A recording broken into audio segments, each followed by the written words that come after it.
Capital G.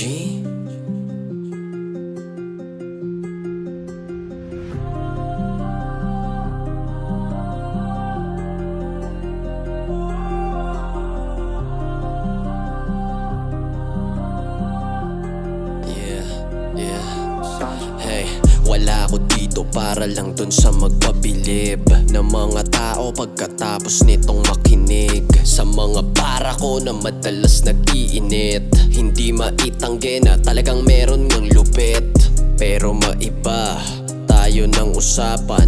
Ano ba sa social media ngayon ang usapan? Laganap pa rin daw ang mga nakalabas ang puwet, tapos online na rin daw mga sugal. Oh shit, kaya pa simple kung sinilip mundo ng huwad. Daming nagtampisaw sa litratong nakatuwad. Di nagago, niloloko, magulang para bayad. Pinaprank yung lola niya para sa salaping hangad. Di ko alam kung tama o mali. Pinanganak kang mali, mamamatay ka ng mali.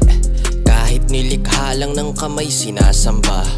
Di lang yun tol, hinalikan pa yung paa. Hindi alam ng karamihan ng hiwaga. Tanging nalalaman ay magkano ang kinita. Kinita na pera, at yan din ang ugat kung ba't sumisiklab ang gera. Hirap sa mayaman, sarili lang nila pinapaniwalaan. Meron kasi silang mga mahal na kotse, tapos sabayan mo pa ng malalaki mong tahanan. Kaya para saan pa ang makinig kung may milyones na at pera na banig-banig?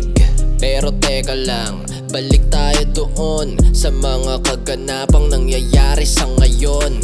Di mawaglit sa isipan ko't natandaan yung mga kabataan, grabe ang kalandian. Libangan na ang pagwasak ng kanilang atay, together with mga lalaking gutom sa kipay. Hanggang dito na lang muna ako mga tol, kasi ramdam ko na ang dami ng mga sapol sa topic ko na pangkalog ng utak na tulog. O kung di naman sadyang ikaw ay mapapalunok.